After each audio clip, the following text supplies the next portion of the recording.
Have you ever stood in a bright room surrounded by people who claim they love you and still felt like you'd vanished into thin air? That's exactly what happened to me. On my parents' wedding anniversary, my family revealed what was supposed to be a gift of love. A breathtaking mural painted across the front wall of their home. It shimmered under the light, filled with elegant branches and gold leaves, each one carrying a family name. 115 names to be exact. 115 pieces of family history carefully written for everyone to admire. I looked for mine. I started at the bottom of the tree, slowly following each twisting branch with my eyes. Every name jumped out like jewels in sunlight. My parents, my brother Jake, my sister Sarah, my cousins and their kids. Even the dogs and cats had made the cut, but my name? Nowhere. I read every leaf again, certain I'd overlooked it. I hadn't. There were only so many ways to search for something before the truth began to sting its way in. When I asked why, my mother said it so simply, you'd think it was a small clerical error. We figured you wouldn't want to be included anyway. My dad added a laugh to seal it, his voice warm, amused, careless. Yeah, you'd probably just call it sentimental nonsense. A casual dismissal, neat as a paper cut. And just like that, I was erased. But let's not get ahead of ourselves. My name is Megan. I'm 29, and I've spent most of my life trying to decode my own family, as if loving them were an exam I could finally pass with enough study. From the very beginning, I always felt like I was watching life from behind a thick sheet of glass. Everyone else laughed together, their voices blending like melody and rhythm I could never quite match. Conversations flowed around me while I stood there, the silent observer, present, but somehow apart. I'm autistic, though that word didn't come into my story until much later. For most of my childhood, I just thought something had gone wrong somewhere. I wasn't broken, exactly, but I was permanently out of signal range, like a phone that looked perfect on the outside but couldn't connect with anyone. So I treated social life as a puzzle. I studied people the way others studied grammar rules or equations. I memorized how long to keep eye contact, 3 seconds, no more, no less. I practiced when to nod, when to smile, when to stay still. I learned every social pattern my family used like notes in a song, and I rehearsed them silently, hoping one day I'd be able to hum along without missing a beat. Still, no matter how much effort I poured into understanding, I was always slightly off. I missed cues, paused too long, spoke too carefully. My brother Jake and sister Sarah, on the other hand, never had to think about it. Their charm flowed easily. Their jokes always landed, and most of the time they landed on me. The way I talked too formally, how I went quiet when I got overwhelmed, the way I corrected tiny factual mistakes during dinner conversations. Everyone laughed, even my parents.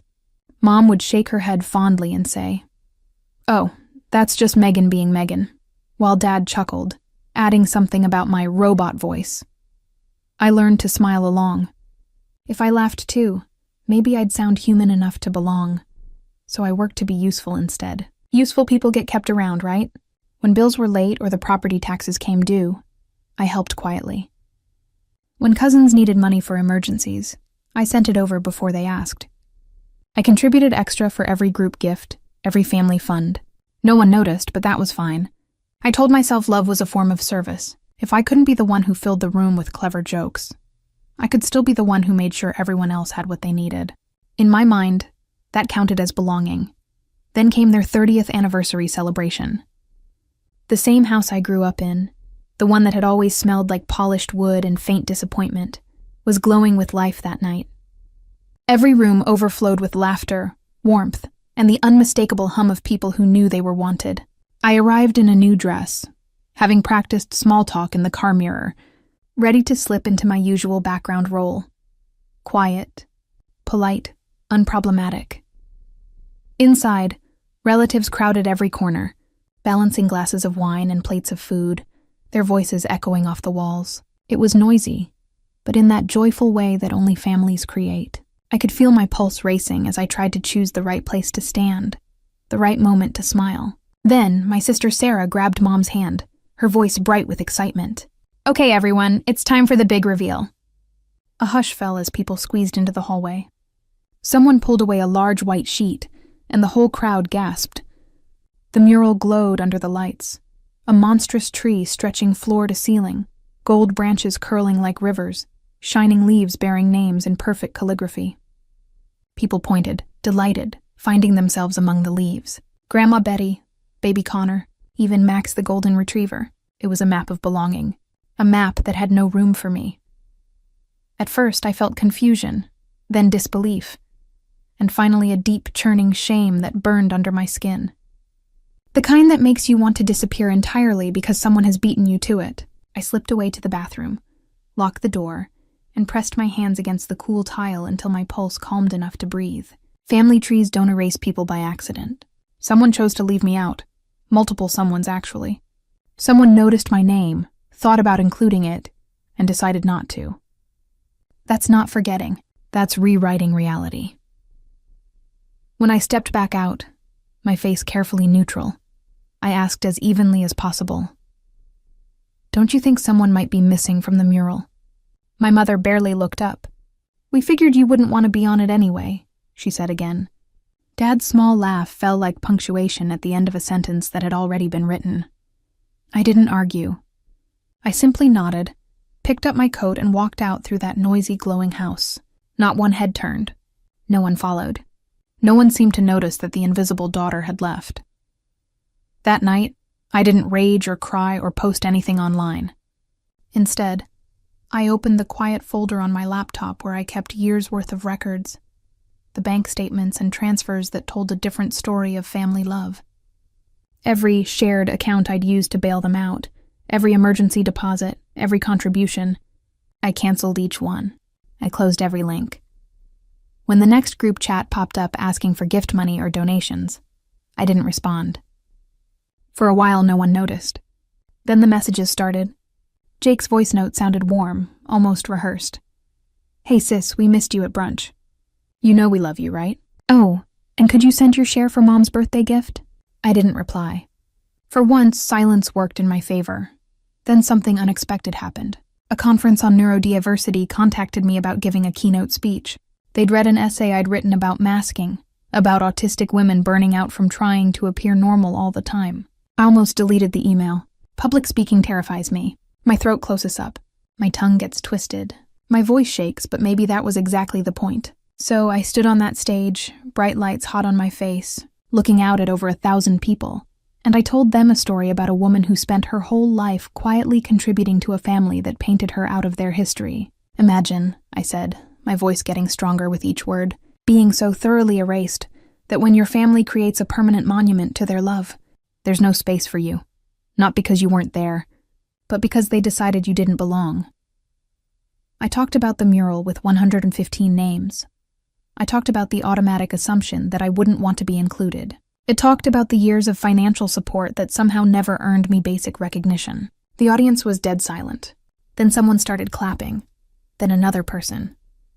Within seconds, the entire auditorium was on their feet, not out of pity, but out of recognition.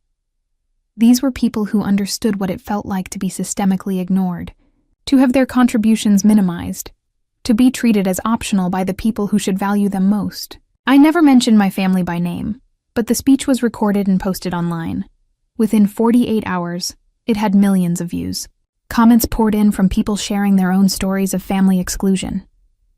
News outlets picked it up.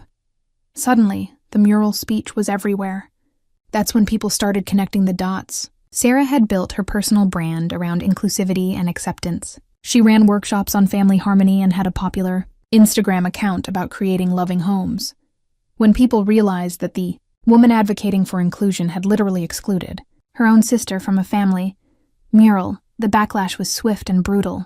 Her workshop bookings were canceled. Her social media followers started asking pointed questions. Brand partnerships evaporated. Jake's small business, which relied heavily on family connections and word-of-mouth referrals, suddenly found clients backing away. My parents, who had always been pillars of their church community, started getting uncomfortable questions about why their daughter wasn't welcome in their family celebration. Sarah's response was predictable. She sued me for defamation, claiming my speech had damaged her reputation and caused financial losses, because apparently telling the truth becomes defamation when it costs someone money. But here's what she didn't anticipate. The lawsuit only made the story bigger. News outlets love a good David versus Goliath story, especially when Goliath is suing David for having the audacity to talk about being excluded. The legal documents had to be specific about what exactly I'd said that was supposedly false. They couldn't identify a single untrue statement. I had been excluded from the mural. I had financially supported the family for years. They had assumed I wouldn't want to be included without ever asking me.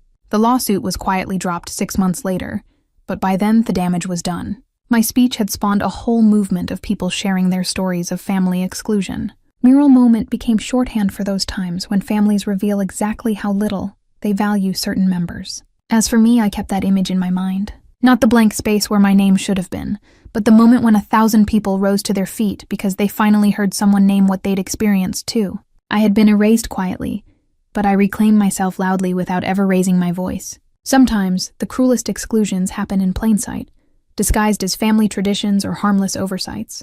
But when someone shows you who you really are to them, believe them the first time. And remember, the only way to answer eraser is to exist so fully, so undeniably that no one can paint you out again. If this story hit close to home, smash that like button and subscribe for more stories about people who refuse to accept being invisible. Drop a comment and tell me, what's the most hurtful way family has excluded you?